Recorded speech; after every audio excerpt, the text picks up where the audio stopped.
সমস্ত ধর্ম ধর্মান্তর এবং যার যার ধর্ম তার তার কাছে বড়। তবে আজকে যে আলোচনাটি নিয়ে আপনাদের সামনে উপস্থিত হইলাম, সে আলোচনাটি হলো যে এই পৃথিবীতে অনেক মানুষ আছে, সে একটা কাজ ধরলে সে করতে পারবে, কিন্তু তার সাহসে কুলাচ্ছে না।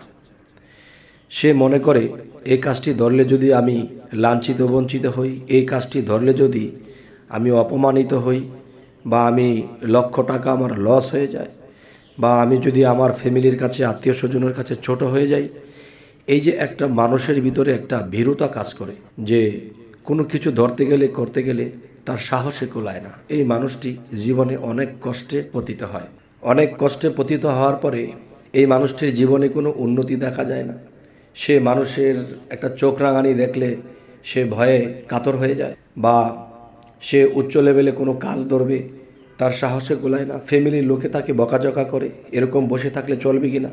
তো আমি বলবো জগতের সকল মানব জাতি, কারণ আল্লাহর এই নামগুলো আপনাদের সামনে তুলে ধরবো যে কোন নামে মানুষের ভিতরে সাহস যোগায়। এই নামগুলো শুধু আমাদের মুসলমান ধর্মে নয়, যে কোনো ধর্মে যদি বিশ্বাস করে আল্লাহকে, যে এই পৃথিবীর সৃষ্টিকর্তা একজন আছে, তাহলে সে যদি এই নামটি জপে তাহলে তারই এই নামটি তারই কাজ হবে, আল্লাহ সহায় হবেন তার উপর।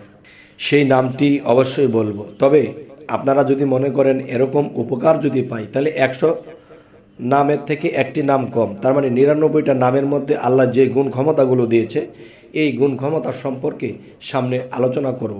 তবে আমাদের এই চ্যানেলের আলোচনা যদি আপনাদের ভালো লাগে তো অবশ্যই সাবস্ক্রাইব করে রাখুন। পরবর্তীতে যে কোনো নাম নিয়ে যখন আপনাদের সামনে উপস্থিত হব যেন আপনারা পেয়ে যান। তবে সেই নামটি হলো ইয়া মুহাইমেনু। ইয়া মুহাইমেনু আল্লাহর একটি নাম।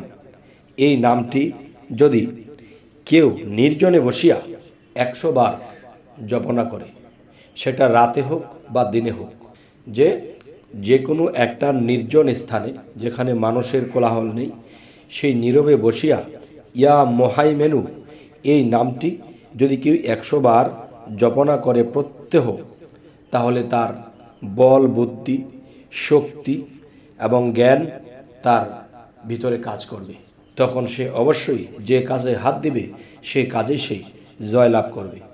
তবে হে জগতবাসী, আপনাদের সামনে আমি এই চ্যানেলটিকে নিয়ে কেন উপস্থিত হয়েছি, যে অনেক মানুষ অনেক সমস্যায় ভুগতে থাকে, তাই এই চ্যানেলটি এই জন্যই করা হয়েছে যে মানুষ যেন সামনে অগ্রসর হয়ে কিছু একটা করতে পারে। তবে একটা কথা বলে রাখি, আপনাদের সামনে যে আলোচনাটি তুলে ধরছি, এই আলোচনাগুলা কখনোই দুর্বল মনে করবেন না।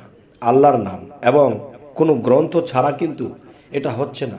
বড় বড় অলি আউলিয়ারা, বড় বড় মহাদ্দেশ, বড় বড় অলি আউলিয়া মুর্শিদের তাদের চিন্তা চেতনা এবং আল্লাহর তরফ থেকে পাওয়া যে গ্রন্থ, যে কোন নামে কোন কাজটি হয়, এই কথাগুলো তারা যখন লিপিবদ্ধ করেছেন এবং এই কথাগুলো খুবই পরীক্ষিত, যদি কেউ বিশ্বাস করে এই কাজগুলো করতে থাকে অবশ্যই সাফল্য লাভ করবে।